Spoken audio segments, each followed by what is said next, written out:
प्यारे मित्रों, आज शौर्य और वीरता का प्रतीक विजयदशमी दिवस सारा देश बड़े ही हर्षोल्लास के साथ मना रहा है। श्रीलंका के युद्ध गनावा युद्ध स्थल पर भगवान राम और रावण के बीच लगभग 8 दिन तक युद्ध चला। कुछ मान्यताओं के अनुसार ये युद्ध 84 दिन तक चला। आज युद्ध का आखिरी दिन है। भगवान राम ने रावण के शरीर के भिन्न भिन्न अंगों का लक्ष्य साध कर रावण पर 31 बाण चलाए। एक बाण रावण की नाभि में मारा, जिसके उसके नाभि में जो अमृत कुंड था, जो रावण को अमृतत्व का वरदान प्रदान किए हुए था, वो अमृत कुंड सूख गया। गोस्वामी बाबा तुलसीदास जी अपनी पवित्र पुस्तक श्री रामचरितमानस के लंका कांड में लिखते हैं कि सायक एक नाभ सर सोशा। सायक माने तीर। भगवान राम के एक तीर से रावण का नाभि कुंड जो था, नाभि का सर जो सरोवर था, वो सूख गया। शेष 10 जो तीर थे वो रावण के 10 सिरों को काटकर युद्ध स्थल से बाहर ले गए। और इसी प्रकार 20 जो तीर थे वो 20 तीर रावण की 20 भुजाओं को काटकर युद्ध भूमि से बाहर ले गए। अपर लगे भुज सिर कर रोशा, लय सिर बाहु चले नराचा। वो तीर जो थे रावण के सिर और भुजाओं को लेकर चले गए। अब रावण का धड़ जो था, लय सिर बाहु चले नराचा, सिर भुजहीन रुंड मही नाचा। मही माने धरती। अब युद्ध भूमि पर रावण का जो शरीर था वो तड़पने लगा, या नाचने लगा, या अपने पैरों पर दौड़ने लगा। वो इतना भयंकर दृश्य था कि रावण के तड़पने से, रावण के एक एक कदम से धरती धंसने लगी। धरण दसई धर धाव प्रचंडा, धरती प्रचंड रूप से धंसने लगी। एक बहुत ही भयावह सा एक परिदृश्य था। तब भगवान राम ने शस्त्र के एक प्रबल प्रहार से रावण के धड़ को बीच में से चीर दिया, 2 खंडों में विभाजित कर दिया। धरण दसई धर धाव प्रचंडा, तब सर हत प्रभ कृत 2 खंडा। शरीर के 2 टुकड़े कर दिए। तब रावण शांत हो गया, उसको मुक्ति मिल गई। आइए बाबा गोस्वामी जी की इस चौपाई को एक बार फिर दोहराएं।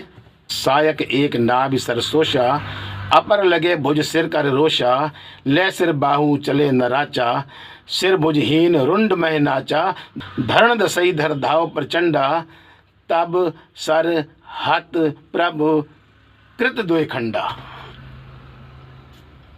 सभी देशवासियों को प्रबंधक कमेटी गुरुद्वारा गुरु नानक दरबार सिविल लाइन रामपुर उत्तर प्रदेश की तरफ से दशहरे की विजयदशमी के इस पावन पर्व की बहुत बहुत बधाइयाँ। प्यारे देशवासियों, श्री गुरु गोविंद सिंह जी ने अपनी एक रचना राम अवतार, जो कि भगवान राम की जीवन गाथा पर काव्य रूप में साधारण शब्दों में लिखी है।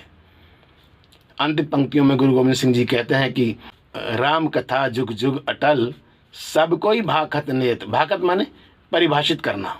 एक मैं महापुरुषों से प्रवचन सुन रहा था, उन्होंने कहा कि बाबा गोस्वामी तुलसीदास जी ने अपनी पूरी रामचरितमानस में शाह से शरीफे वाला शाह शब्द का प्रयोग नहीं किया। शाह की जगह शाह से सरोते वाला शब्द इस्तेमाल किया। हाँ, षटकोण वाले शाह शब्द का तो इस्तेमाल हुआ है, परंतु उस षटकोण वाले शाह शब्द को खा पुकारा गया है। जैसे महिषासुर को महिषासुर कहते थे, या सोशा, जैसे अभी बाबा जी की ये पंक्तियाँ दास ने पढ़ी कि सायक एक नाभ सर सोशा, सोशा या सोखा। इसी प्रकार गुरु गोविंद सिंह जी की रचना राम कथा जुग जुग अटल, सब कोई भाखत नेत। भाखत माने परिभाषित करना। ये राम जी की कथाएं तो युगो युग अटल हैं। हाँ, हर संत महापुरुष जिन्होंने जितनी विद्या हासिल करी है उस हिसाब से इन कथाओं को परिभाषित करते रहते हैं। जिन खोजा तिन पाया गहरे पानी से। जिसको जितना अध्ययन हुआ, जिसको जितना ज्ञान प्राप्त हुआ, उन्होंने राम जी की कथा को उस ज्ञान अनुसार बखान किया है। गुरु जी कहते हैं कि राम कथा जुग जुग अटल, सब कोई भाखत नेत। जुगों जुग तक अटल है राम जी की कथाएं। हर एक विद्वान अपनी अपनी समझ अनुसार परिभाषित करता रहता है राम जी की कथाओं को। एक तत्व गुरु जी ने बताया स्वर्गवास रघुवर करा सगरी पुरी समेत।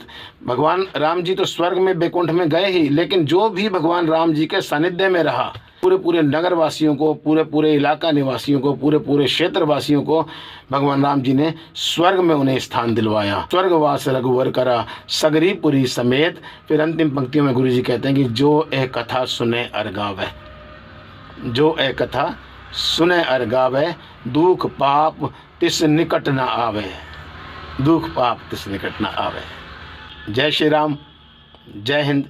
एक बार फिर सभी देशवासियों को विजयदशमी पर्व की बहुत बहुत बधाइयाँ व शुभकामनाएं, बहुत बहुत बधाइयाँ व शुभकामनाएं। वाहिगुरु जी का खालसा, वाहिगुरु जी की फतेह।